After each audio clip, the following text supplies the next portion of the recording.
This is Logan with Flowscene Clockworks. This is a very specific video on this very specific clock. This is a Kienzle Mellochime clock. It is different than a lot of other mantle clocks, even other ones that look similar. So if this is not the type of clock that you have, be forewarned, this video may or may not be helpful to you. But for this specific clock, we're going to talk about how to operate it, and a little bit of history and what I did for the overhaul on this one. So how to operate, first of all, set the time just like any other clock. Twist the knob, open the door, and set the minute hand. Now with most Westminster type clocks that have a chime, you can turn this around as many times as you want. And typically with this type of clock, you can also turn it backwards, as is the case here.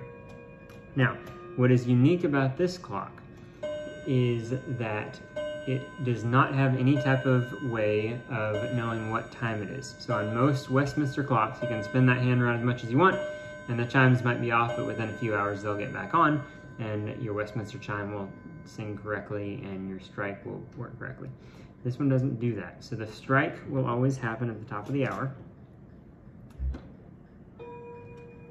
but it might not have the right tune, and it won't fix itself. That's what makes this clock unique. So you see there, it did the half-hour Westminster rather than the hour Westminster, and now it's striking. So it'll always strike at the top of the hour, and but it may not show, or it may not sing the correct Westminster tune. So the way to fix that is, what we just heard was the half-hour Westminster. So that means it thinks it's down here, so we need to cycle the Westminster 2 more times to get to the hour. So in other words, there's 4 different parts of the Westminster: the quarter, half, 45, and hour. And in this clock, it just does those in order, and it'll just keep doing the next one. So what we want to do is we want to trick it into thinking that it's time to do the next one without letting the clock run. So to do that, we're going to basically reset the function that switches it on. So to do that, we're just going to rewind the clock about 20 or about 15 minutes or so, and then come back forward and let it do it again. Now it's going to do the 45-minute chime.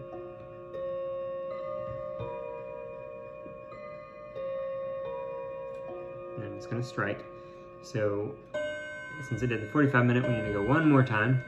We'll rewind it, and then run it again. And now it'll run the hour. So now it's back in sync. You can start the pendulum running, and it'll be good. So other operation tips. All of these winding arbors wind to the right, the same direction.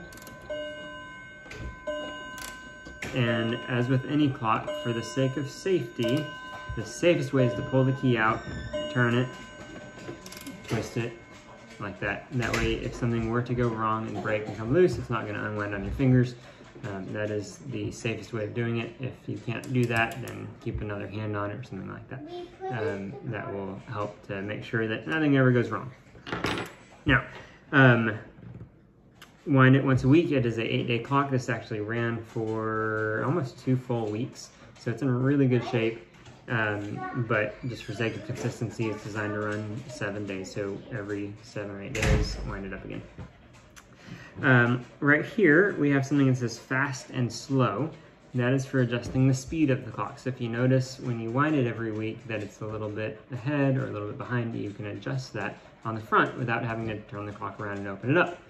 And so if you twist it to the right, it'll go a little faster. If you twist it to the left, it'll go a little bit slower.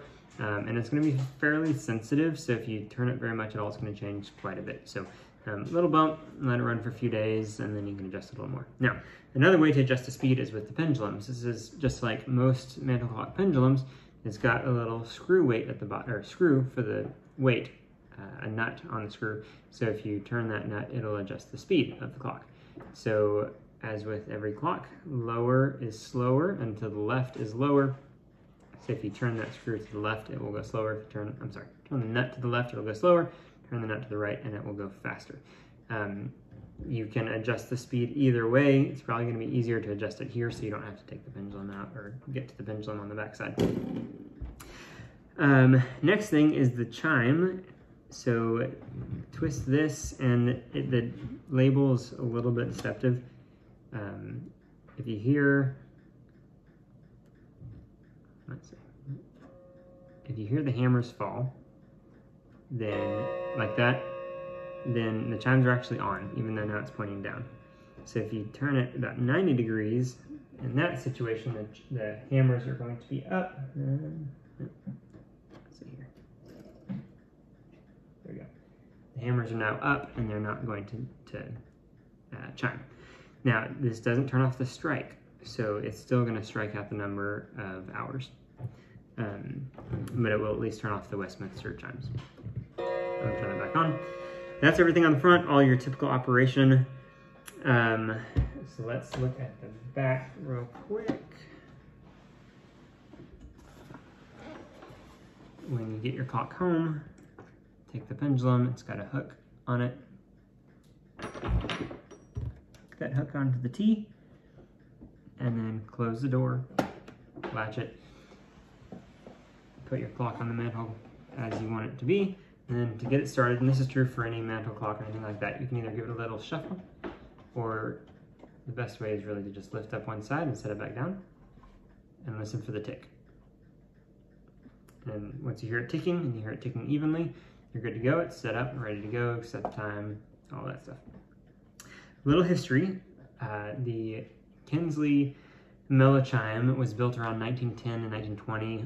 I think they were mostly built closer to 1910 from the research I did. Built in Germany. Really nice clock. It was really well designed. There's a lot of artistic features in areas that only a clock guy is going to see. So they really cared about the details and the things that the people spending money on it wouldn't even know about, which is a neat thing, just that they cared that much about their product. Yep, this one's had a very long life.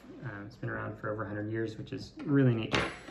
And then lastly, the work that was done on this one. We talked about keys already, so I'm just going to mention this key that was with it is not the right key. It does not need a double-ended key. So I threw in a new key. This is a 4.75 millimeter number 10 key. You can use this one. It's a jumbo size, which makes it easier to wind. It's got very stiff springs in it, and so the jumbo key is going to make it easier. If you struggle to wind it, I can get a winding block that'll help with that if you need that. Speaking of springs, there were 2 springs that had fractures in them, and so I went ahead and replaced those in the process of the overhaul. We took everything apart, every screw, there's lots of pieces, and they all came out. And they're all back now, and it works, which is great. Replaced the spring, two of the 3 springs. The other one was in good condition, so we cleaned it up, oiled it, put it back.